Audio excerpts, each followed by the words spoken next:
I'm Brynley Gibson, the executive producer for Exoborne, and here we have a few of our devs hard at work crafting the game. We can't wait for you to play it, but till then, let's hear a bit more about it.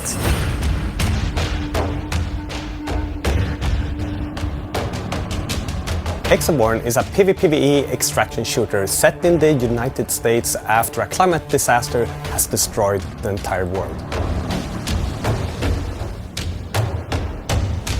You are a Reborn, a warrior without a master, and you need to scavenge, craft and fight to stay alive. Not only do you need to fight hostile factions and enemy players, you also need to fight Mother Nature herself. To be able to survive Mother Nature and the strong force of nature, you can craft an exo-rig. In this exo-rig, you can customize and specialize to be able to create your playstyle.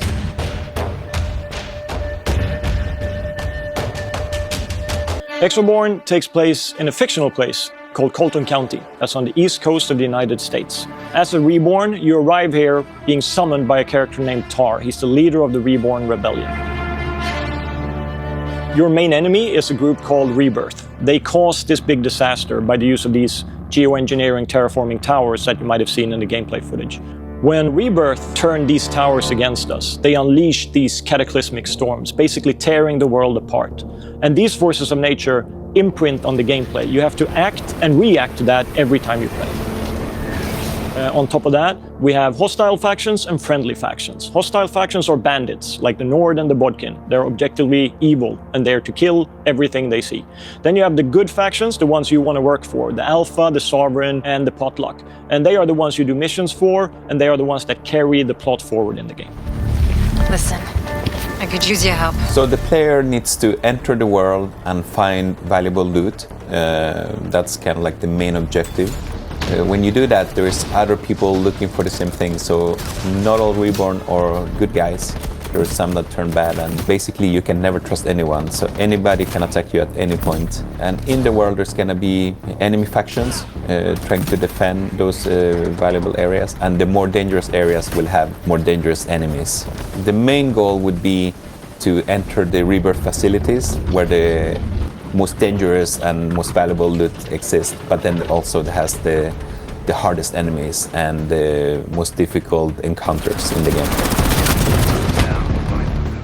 Exoborne is of course an exo-rig fantasy game. And what an exo-rig gives you is to make you stronger, faster and tougher than a normal human being. The exo-rig was originally a tool of construction, made to build the towers and the infrastructure that was going to save mankind. But in the rebellion, they turned them into weapons. So now, as you play, you're not just going to use it to navigate and survive Mother Nature's fury and the storms and the tornadoes. You're also going to enhance it as a weapon platform. So it allows you to use specific abilities like shields or body armor, but you can also call in airstrikes, you can do scans, you can modify it with various mods, for example, enhance the amount of inventory and cargo you can carry. So in a game where you are what you carry, your exo-rig is what defines you as a character. Something that makes me incredibly excited about Exoborne is the way we're embracing our apocalyptic forces of nature. These aren't just stunning vistas that make the game look different every time you play. They really do affect how the game works and what you have to do in each session. The most exciting for me with Exoborne is to be able to create a playground for players, to create a world, to create this experience for everyone to have fun in.